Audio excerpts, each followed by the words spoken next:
Well, I just launched. There's a brisk, safe easterly breeze. There's a good roll getting off the beach. But today's mission, I want to go and haul me 4 or 5 shanks of pots. But unfortunately, after what I noticed earlier, this is just a fucking rescue mission. There's been a lot of sailing boats come through today, and all these pots were sitting out here lovely yesterday. But now they'll come together. I suspect someone's hit one of them today and dragged them. There's been a long stream of yachts coming through all day. So I think our little yachty friends have probably hit them. I could be wrong, but if I'm a betting man, I'd say yes, that was them. Because some of these pots have been out 3 weeks and some have been out like 12 days now, so this afternoon we're going to deal to haul and get them. But it looked like that ain't happening. I'll get these ones in because they've been pulled together and they're moved like 300 yards to the southern with longshore drift. So this is just rescue. I don't know if you can still see them. Well, you can see them just ahead of us. Don't look very good, do it?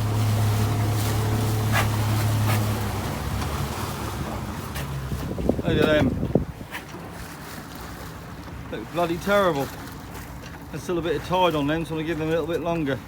But they come right together.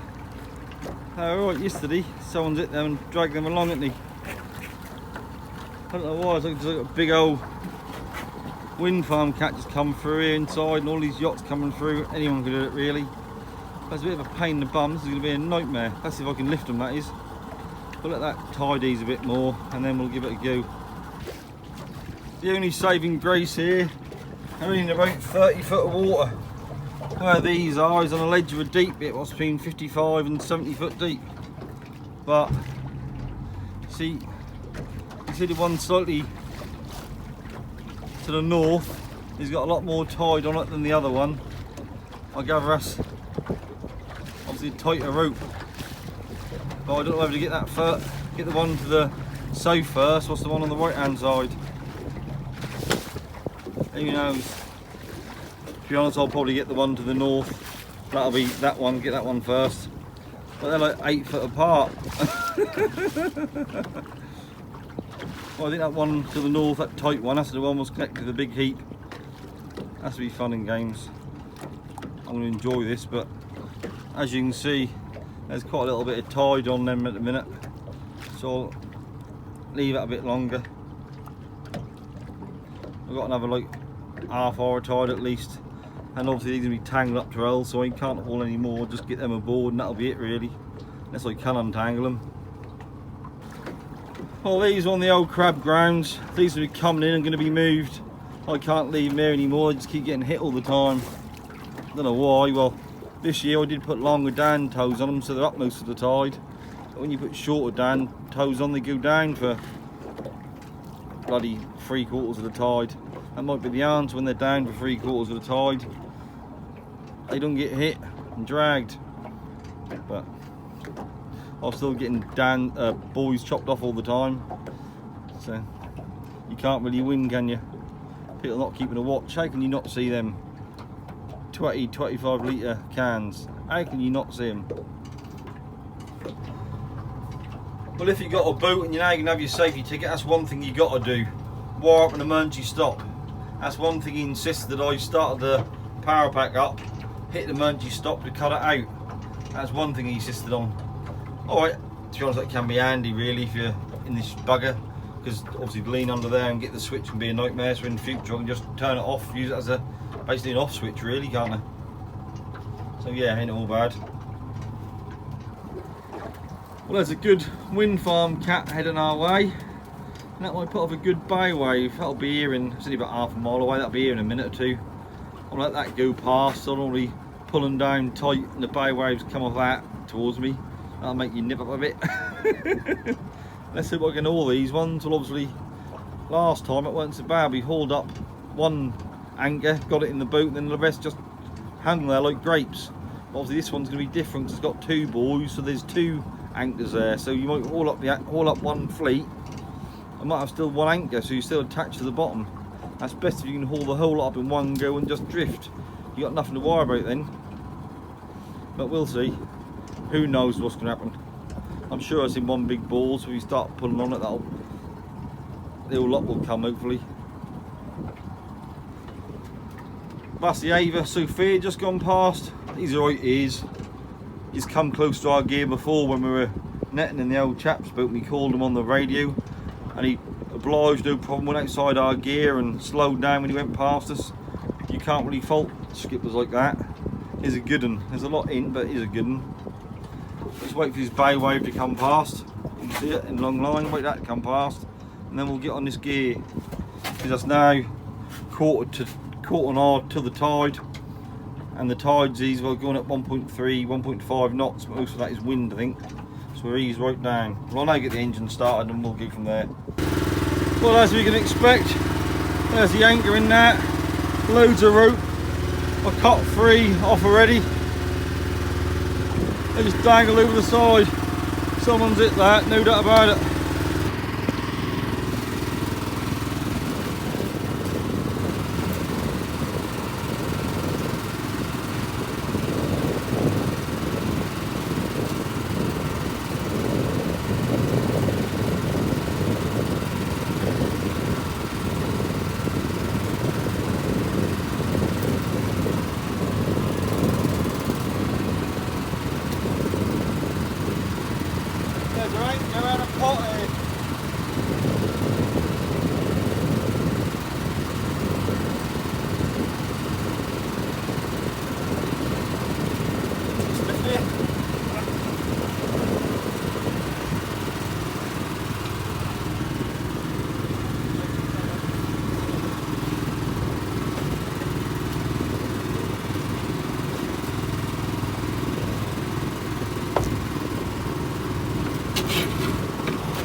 That's fun and game, isn't it?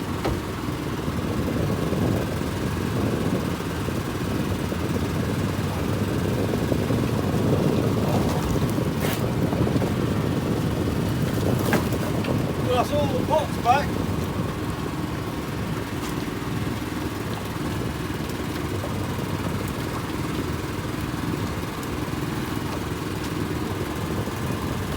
Well, that's all the pots back.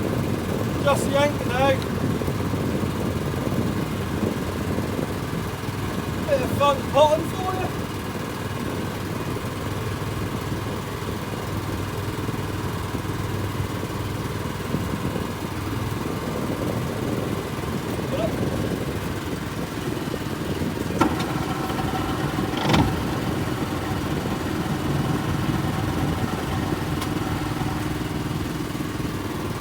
Just reversed a bit, because the toe for the board was going under the boat. There it is.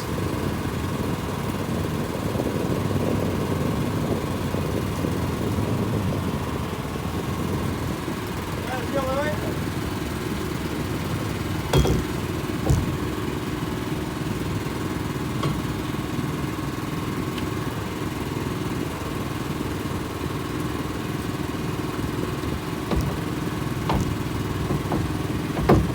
What I do is I'll get the gear out of the water. No, little ropes on the wire, it's a lot safer.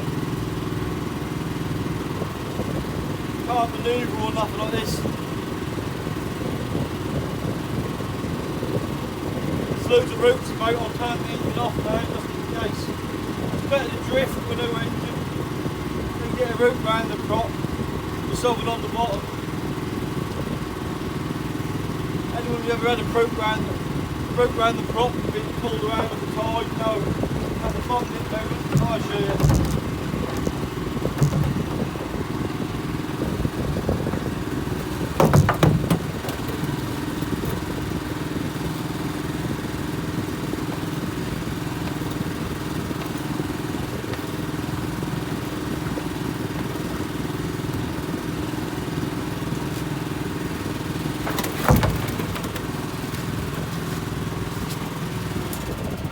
Look at that, how easy was that? A lot better than leaning under there with all the fumes. You know what, Munchie, stop.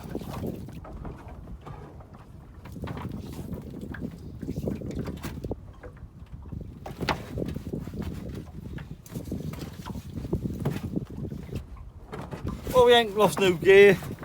I'm going to have to cut some new bridles and things. If you look at that, there's obviously the 3 pots there, another pot there, and one under there, and the 2 anchors and the 2 pellets. It's all come back, but I've had to get the knife out and cut through a few bridles on the pots and other things, but you don't mind doing that, do you? Losing a bit of rope you can live with, us the pots are expensive. These some plastic ones I made a couple of years ago. I put a bit of some sash weights in them, and they weren't heavy enough, so I had to put a bit of concrete as well. But I did concrete some fully. Well, I now have to get this stowed up a bit better because the boat's leaning over one side. I'll get these stowed up a bit better and then we'll be heading them. Well, I'm now just gonna try and sort some of this out. That might be fun and games. And that's 1 anchor there.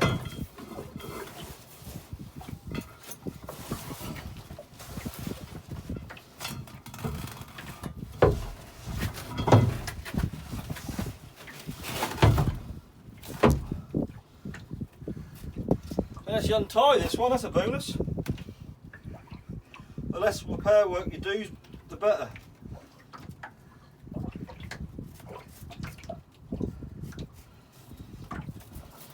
I prefer to untie them. If you look on these pots, I know a lot of people don't, but I always do these short little ropes. The reason I do them, because you can cut through them, that doesn't matter. You don't affect your main ropes, and you don't affect your bridle. If you cut that through, if you have to, you can just put the normal bit of rope, back lines through there and tie a knot, and they're good to go. So give you 2 chances.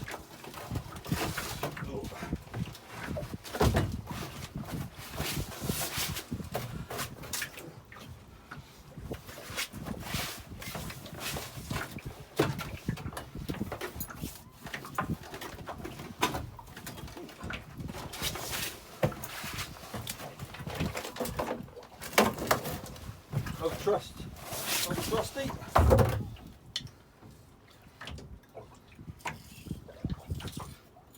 I know a lot of people don't use shackles, but I like to join the toe from the buoy, the anchor and the back line together with a shackle. See, like that, make it easiest to break them, split them down. So now I've got a toe off.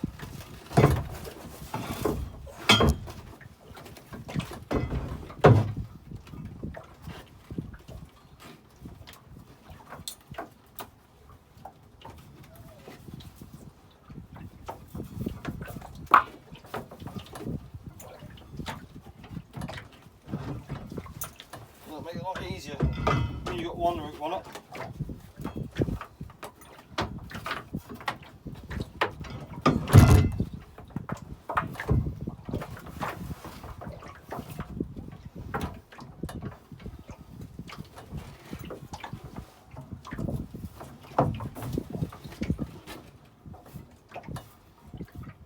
Tie it up, put the other side of the boat.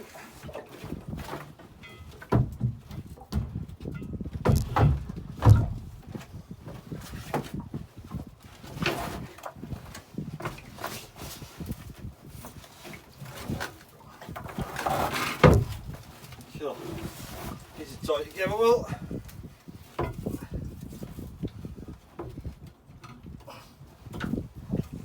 Chance of that, a bit of the boiling on the pot, the anchor's gone in it. I can make it up with it.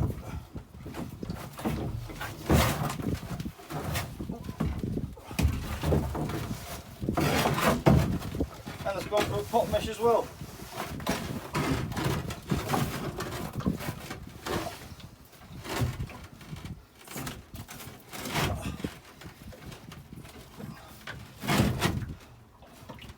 Being awkward. I don't want to say bad words. But I can't, in case there's a few sensitive souls watching.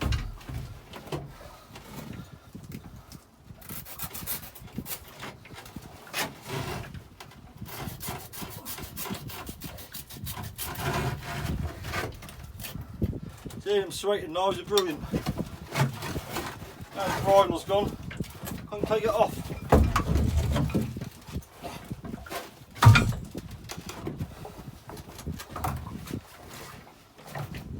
I just prove them serrated knives. They're the best thing for cutting ropes. Now the boat's level and everything's in a safe fashion, I can go back to shore.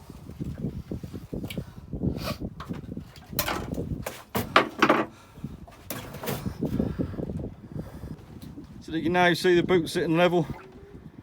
Pots to that side, I've got a bin of nets here, but the pots to that side and the anchors, that's combating the two haulers' weight. So we're sitting pretty level to make it easier when we go on the beach and go up the trailer. I'll now start the engine up. And off we go. Home time. That wasn't too exciting, that's disaster trip number 2. But we hadn't lost no gear and we're safe, so that's all that matters. Come back safe, your boat not damaged, you can live with that. Well, now motoring home, what a lovely afternoon evening. I'm quite gutted I didn't haul the rest of my pots. Maybe like between 2 and 3 weeks them pots have been out there. Not exactly what I wanted, but these things happen. But I'm not going to put pots on this crab ground anymore. The ground's changed so much in the last couple of years. Like I said before in a previous video, that's 20 foot of sand gone missing on the bottom there. There just doesn't seem to be any crabs anymore. There's a few crabs in the pots, but there's many. Basically that's just enough for tea. Ain't no good, is it? Well, there you go. It could have been a lot worse, couldn't it? Gotta look on the bright side. So you're not blind, see the tractor in the distance. We'll soon get there. We'll have to count the crabs. Hopefully, I have to check the pots properly, but hopefully there's no undersized ones in them. I don't think there is. I'll just have a quick look. But now come ashore. Let's hope all the holding makers. So that's good to see holding makers, but they've got a habit of setting up around the track. They're like a focal point. It's a bit dangerous what we do, isn't it? With little kids and stuff, that makes me worry, that doing little kids run about the routes and things. But there you go. Well, we're coming up to the old lifeboat shed. Someone's now took on the terrace and the little kiosk and shop in there. I believe that's the landlord who used to run the King's Arms on Northgate Street. So lovely family, lovely people. He'll know what's going on here, he'll soon weigh this up. But then I had to do fresh donuts and ice creams from the kiosk, and then fresh English breakfasts and all other bits and things, pastries and coffees. I did see one of their coffees today, now you look good. So if you want a snack or just a little venture out, sitting up there in the sun, it's nice to see someone try something and hopefully you can make it go with it. It's always nice to see someone succeed. But he was a landlord for a lot of years and he had a lot of good customers. That was a well-run pub, so I'm sure he'll do a cracking job of this as well. I don't like to moan, but it's one thing I can't understand. Look at that car park. Car park is all lovely and empty, and then the boats. Why do they do it for? Why do they park in front of the boats? Yeah, I don't know. As soon as one person parked there, they all flock round them. It's like, I don't know, like little lemons. But you got a 300 capacity car park, and they all park in front of the boats. I didn't get it. Well, I was gone through the pots. I was a bit hairy and worried about ropes and anchors at sea, but I've gone through it and all there is 3 crabs. That ground isn't what it used to be, but there is one surprise. I only just saw it. The COD. Don't get me wrong, if I'd have seen it in the pots I'd have put it back, but it is on the size limit. I'll just put it on there, and that's just on the size limit, so they're illegal. But if I'd have known that was there, I'd have put it back. There's a little bit of a sore on it. It's been in the pots. That's a shame. That look alright. That's nice to see a COD in it.